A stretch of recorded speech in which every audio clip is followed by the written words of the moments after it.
ये बात उन दिनों की है जब बुद्धा मरवन में अपना समय व्यतीत कर रहे थे। इस समय तक बुद्ध की प्रसिद्धि दूर दूर तक फैल चुकी थी। बहुत दूर दूर से लोग अपनी चिंताओं और परेशानियों का समाधान खोजने उनके पास आते थे। ऐसे ही एक दिन जब बुद्धा मरवन में अपने शिष्यों को प्रवचन दे रहे थे तो एक अधेड़ उम्र का व्यक्ति अपने 20-21 वर्ष के पुत्र को अपने साथ लिए बुद्ध की तरफ चला आ रहा था। जब वे प्रवचन स्थल के पास पहुंच गए तो एक नजर बुद्ध ने उन पर डाली और इशारे से बैठने के लिए कहा। जब प्रवचन समाप्त हो गया और सभी लोग वहां से चले गए तो बुद्ध ने उस व्यक्ति को अपने पास बुलाया और बैठने के लिए कहा। वहां चारों तरफ हरियाली छाई हुई थी। मौसम बहुत सुहाना था और तरह तरह के पक्षियों की आवाजें गूंज रही थीं। ऐसा नजारा देखकर उस व्यक्ति को अंदर से असीम शांति महसूस हो रही थी। इसके बाद बुद्ध ने उस व्यक्ति से आने का कारण पूछा तो इस पर व्यक्ति ने कहा, हे तथागत, मैं 2 दिन की लंबी यात्रा करके अपने पुत्र को आपसे मिलवाने लाया हूं। ये मेरा इकलौता पुत्र है और ये हर समय थका थका रहता है। ऐसा लगता है जैसे इसके अंदर कोई जान ही नहीं है, कोई प्राण ही नहीं है। इसका स्वभाव भी काफी चिड़चिड़ा हो गया है। अगर हम इससे कुछ भी कहते हैं तो यह हमारी छोटी छोटी बातों पर गुस्सा हो जाता है।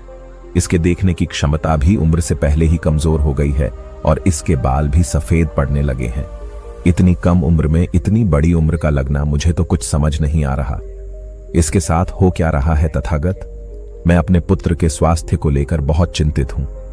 जब मैं अपने पुत्र को वैद्य जी के पास लेकर गया तो उन्होंने कुछ औषधि दी और कहा, अपने पुत्र को तनाव कम लेने के लिए कहो।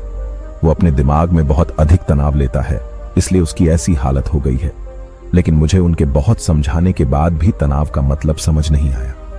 मुझे नहीं पता कि तनाव होता क्या है, ये किन कारणों से आता है और उसे कैसे अपने पुत्र के दिमाग से निकालूं। लेकिन मुझे सबसे पहले तो ये समझना है कि तनाव होता क्या है। इसीलिए तथागत मैं आपके पास आया हूं। कृपया आप मेरी समस्या का समाधान कीजिए। यह सुन बुद्ध उसके पुत्र को बड़े ध्यान से देखते हैं, उसके चेहरे को देखते हैं, उसकी आंखों को देखते हैं और फिर उसके हाथों की नब्ज को भी देखते हैं। यह सारी विधि करने के पश्चात बुद्ध उस व्यक्ति से कहते हैं, तनाव लेना तो कोई नहीं चाहता, लेकिन फिर भी यह तनाव लोगों के दिमाग को दीमक की तरह पकड़ लेता है और व्यक्ति जान भी नहीं पाता कि वह तनाव में जी रहा है। लेकिन अगर व्यक्ति तनाव के कारणों को अच्छे से समझ लेता है और तनाव के बारे में कोई ऐसा पैमाना बना लेता है जिससे वह जान सकें कि वह कितने तनाव में है, तो वह इस समस्या का समाधान भी खोज सकता है। सबसे पहले तो तुम ये समझो कि तनाव होता क्या है। जब भी कोई व्यक्ति कोई काम कर रहा होता है लेकिन उसका मन कहीं दूर भटक रहा होता है, कल्पनाओं में होता है, तो उसके शरीर और मन के बीच एक दूरी पैदा हो जाती है। यह दूरी जितनी अधिक होगी, व्यक्ति उतनी ही ज्यादा बेहोशी की अवस्था में होता है और शरीर व मन के बीच की इसी दूरी, इसी खिंचाव को तनाव कहा जाता है। आखिर कोई पसंदीदा खेल खेलने के बाद व्यक्ति चुस्ती और प्रसन्नता से क्यों भर जाता है, जबकि उसने तो अपने शरीर को थकाया है। लेकिन समझने वाली बात यह है कि खेलते समय मन और शरीर एक साथ पूरी तरह से उस खेल में केंद्रित होते हैं, जिससे शरीर और मन के बीच दूरी पैदा नहीं होती और कोई तनाव पैदा नहीं होता। और अगर दिमाग में कोई तनाव था भी तो वो भी दूर हो जाता है। लेकिन इसके विपरीत जब हम कोई ऐसा काम करते हैं जो हमें पसंद नहीं है, तो हमारा शरीर तो उस काम को कर रहा होता है, लेकिन हमारा मन कहीं दूर कल्पनाओं में भटक रहा होता है, जिससे शरीर और मन के बीच एक दूरी पैदा हो जाती है और तनाव जन्म ले लेता है। इसीलिए व्यक्ति को एक समय पर सिर्फ एक ही काम करना चाहिए और अपने तन और मन की सारी शक्ति उसी एक काम पर लगा देनी चाहिए, जिससे व्यक्ति के अंदर तनाव पैदा ही ना हो। इसके बाद बुद्ध ने कहा, तनाव पैदा होने के मुख्य 8 कारण होते हैं और जिसने इन कारणों को समझ लिया वो जीवन भर तनाव मुक्त रह सकता है। मुख्य कारणों में सबसे पहला कारण है अति महत्वाकांक्षी होना।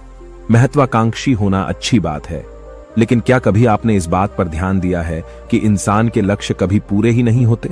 उसका एक लक्ष्य पूरा हुआ नहीं कि वह दूसरे की तरफ भागने लगता है, दूसरा पूरा हुआ तो तीसरे की तरफ, और इस तरीके से वो अपने लक्ष्यों को पाने के लिए जिंदगी भर गोल गोल घूमता रहता है।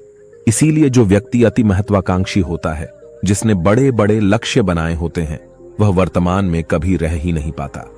उसका मन सदैव भविष्य की योजनाएं बनाने में ही व्यस्त रहता है। उसका शरीर तो वर्तमान में रहता है, लेकिन उसका मन भविष्य में ही लगा रहता है, जिससे मन और शरीर के बीच दूरी पैदा हो जाती है। और वह तनाव भरी जिंदगी जीने लगता है। बुद्ध के मुंह से यह बात सुन उस लड़के ने कहा, हे बुद्ध, तो फिर इसका मतलब है कि हमें लक्ष्य नहीं बनाने चाहिए, क्योंकि लक्ष्य बनाना भी तो महत्वाकांक्षा ही है।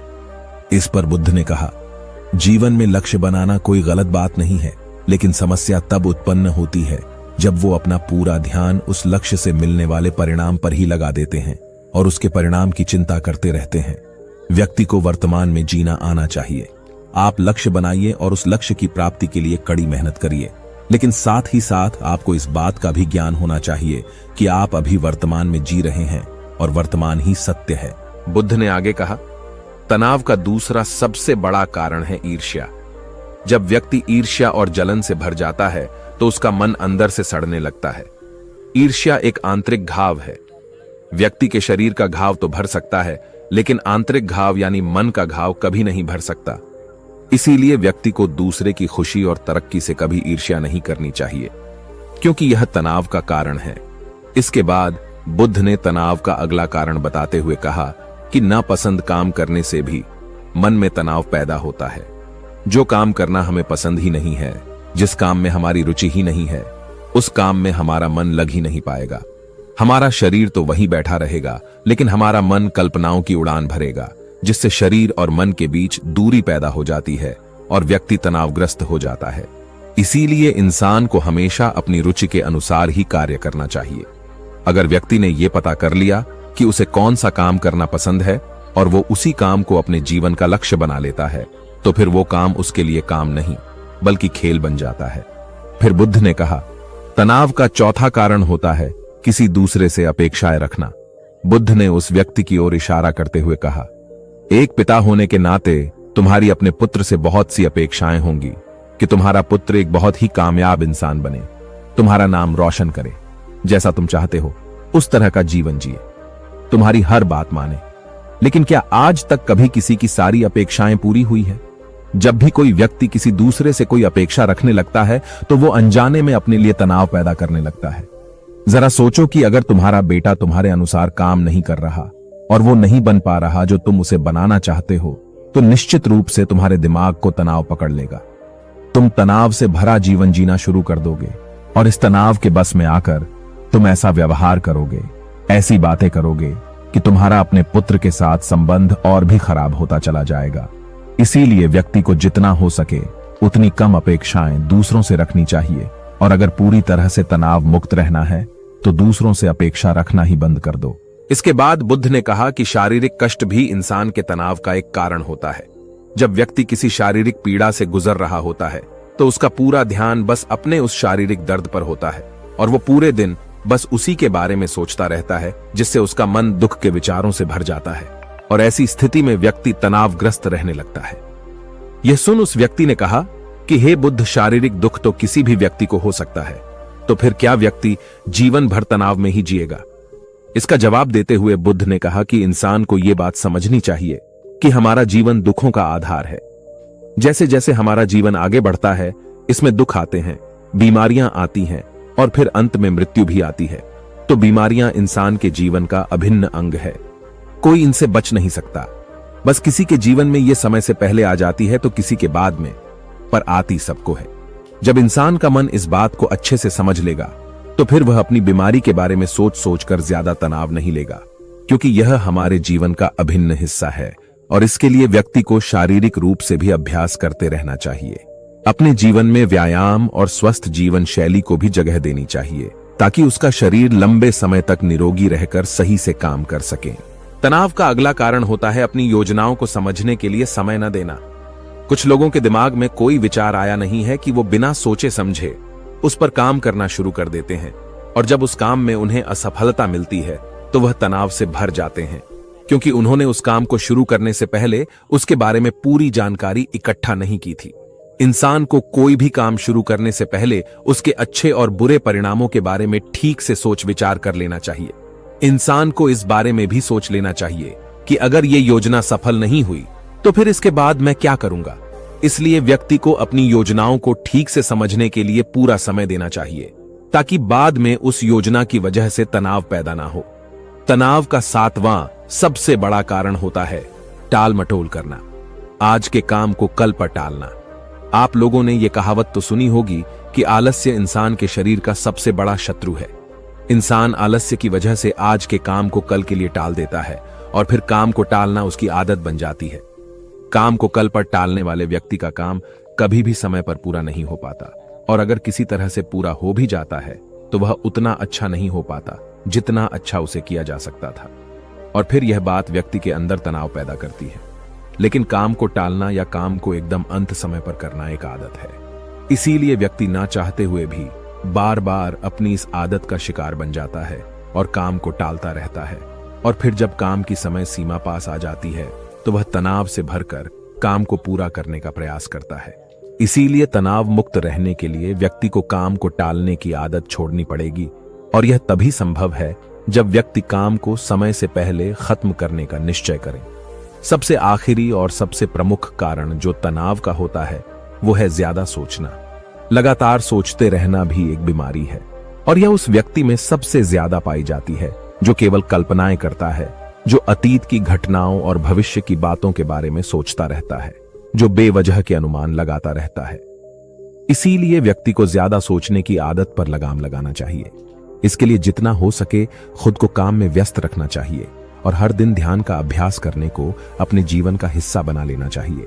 दोस्तों, यदि आपको यह वीडियो पसंद आ रहा है तो कृपया हमारी इस वीडियो को लाइक जरूर कर दें, क्योंकि आपके एक लाइक से ऐसी ही वीडियोस और बनाने के लिए हमारा प्रोत्साहन बहुत बढ़ जाता है। बुद्ध के मुंह से यह सारी बातें सुनकर उस व्यक्ति ने हाथ जोड़कर कहा, हे बुद्ध, मेरा पुत्र तो अभी मात्र 20 वर्ष का ही है, और इसमें अभी इतनी समझ भी नहीं है कि यह आपकी बताई सारी बातों का एक साथ पालन कर सकें। आप कृपया करके तनाव मुक्त रहने का कोई आसान सा तरीका बता दें, जिससे मेरा बेटा उसका अनुसरण भी कर सके और तनाव मुक्त भी रह सके।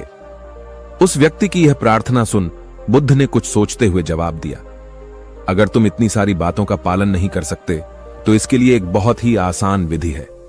तुम एक बार में एक काम को करने पर ध्यान लगाओ। जिस समय जो काम कर रहे हो उस समय पर सिर्फ उसी काम को करो, सिर्फ उस पर ही अपना पूरा ध्यान लगाओ, और अगर तुम्हारा मन इधर उधर भटक जाता है तो जैसे ही तुम्हें याद आए फिर से वापस अपने मन को उसी काम में लगा दो। यह सबसे आसान और अच्छा तरीका है तनाव मुक्त रहने का। जब तुम भोजन करो तो उस समय सिर्फ भोजन ही करो, उसके पूरे स्वाद का आनंद लो, उसे अनुभव करो। जब चलो तो अपना पूरा ध्यान सिर्फ चलने पर लगा दो। इससे तुम्हारा मन और तुम्हारा शरीर दोनों एक जगह पर केंद्रित रहेंगे। दोनों के बीच दूरी पैदा नहीं होगी, जो कि तनाव का मुख्य कारण होती है। दोस्तों, आज की युवा पीढ़ी एक ही समय पर 2-2, 3-3 काम करने की आदी हो चुकी है, जैसे फोन पर बात करते हुए गाड़ी चलाना, खाना खाते हुए टीवी देखना या फोन चलाना, और फिर इनकी शिकायत रहती है कि मैं तनाव में जी रहा हूं, मेरा मन अशांत रहता है, मैं चिड़चिड़ा सा हो गया हूं। जब कोई व्यक्ति एक ही समय पर 3-3 काम करेगा तो तनाव पैदा होना तो स्वाभाविक है, क्योंकि दिमाग तो एक समय पर पूरा ध्यान लगाकर सिर्फ एक ही काम कर सकता है। पूर्ण रूप से एक ही समय पर 2 कामों पर ध्यान कभी नहीं लग सकता। इसीलिए जहां तक संभव हो सके एक समय पर सिर्फ एक ही काम करने का प्रयास करें, वो भी पूरे ध्यान के साथ। दोस्तों, आशा करता हूं कि आपको इस वीडियो से काफी कुछ सीखने को मिला होगा। आपने क्या सीखा कृपया हमें कमेंट करके बताएं, और अगर यह वीडियो आपको पसंद आया है तो प्लीज इसे शेयर जरूर करें। तो चलिए दोस्तों, फिर मिलते हैं अगली वीडियो में ऐसी ही एक नई और रोचक बुद्धा सम्यक वाणी के साथ। तब तक के लिए आप अपना ख्याल रखिए। धन्यवाद। नमो बुद्धाय।